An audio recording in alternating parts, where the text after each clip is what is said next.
Hey, what's up everyone and welcome to another very exciting video. I'm Game Mars and today we're talking about Resident Evil, The Umbrella Chronicles. So, there's been a lot said online about this game. I've seen a lot of reviews online that are actually quite critical on this game. But, whilst this game is not perfect, I do believe this game to be worthy of your time.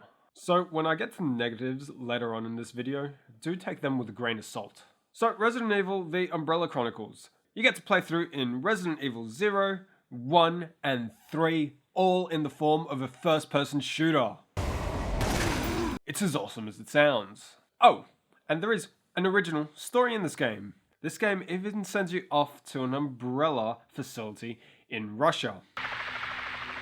There's no time to wait for authorization from the Russian government. That facility is an Umbrella base. Yeah. We can't let them get away with this. Chris, it appears our fates are forever intertwined. There are even some unlockable levels that build on Wesker's backstory. But not just that, you even get to play through the mansion as Rebecca to see what she got up to while she was in the mansion.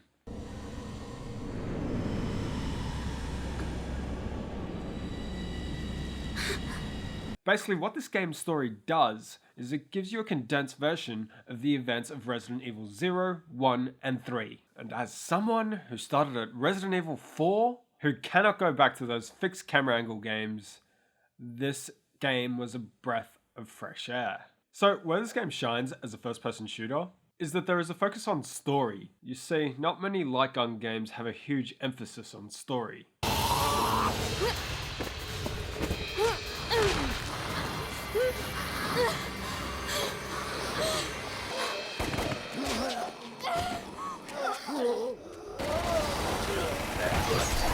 And the Resident Evil franchise is rich in story, no matter how cheesy it gets.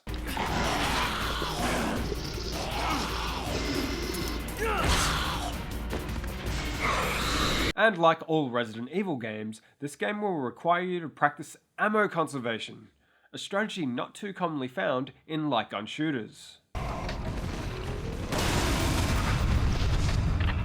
They've all been killed here too. But one of the things I like the most about this game is that you can unlock weapons and upgrade them as you play along. This will encourage multiple playthroughs as you expand your arsenal. So with all that said, as you can see, there are a lot of elements from the Resident Evil universe that translate well into the world of a light gun shooter. Now, before we get into what's wrong with this game, I just wanted to talk about the user interface. Just check out the way the menu selection is designed. It looks like you're looking through files of an investigation, and I particularly love the touch of the Polaroid pictures. Now let's just get into the nitty-gritty part of this review. Let's talk about what's not so great about this game. This game was made for the Nintendo Wii, so them graphics, just manage your expectations.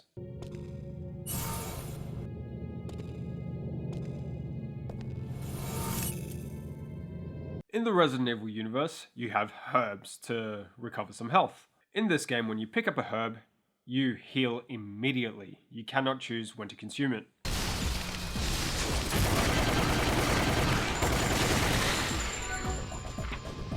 So if you lose that much health, pick up the herb. There's a possibility that a bunch of zombies are going to come out of nowhere, and you'll be left with less health when you could have picked up the herb after the attack. Yeah, you kinda have to know this game well to know when to consume those consumables. With this many of them, we must be getting close. Now, the thing that I hate the most about this game is the utilization of the speaker on the Wiimote. It sounds terrible. When I was watching over the screen capture footage, I couldn't help but notice the gunshots. Whenever I fire a shot, the sound on the Wiimote speaker completely overpowers the sound coming out of the gunshot from the TV. When the sound of the gunshot from the TV is far superior to the sound of the speaker on the Wiimote. It's just a cheap sounding noise. It's terrible. Speaking of this lovely Wiimote, there are a lot of quick time events that require you to utilize motion controls. And I'm not sure if you remember, motion controls didn't work out that great on the Nintendo Wii. So there will be some times where you may not be able to execute a QuickTime event just because of shoddy motion controls. Now, when you start up a new game in Resident Evil The Umbrella Chronicles, you have to pick 1 player or 2 player. If you click single player, player 2 can't just join in whenever he bloody well pleases. And you know what's worse than that? When you're playing multiplayer, you're both linked to 1 health bar.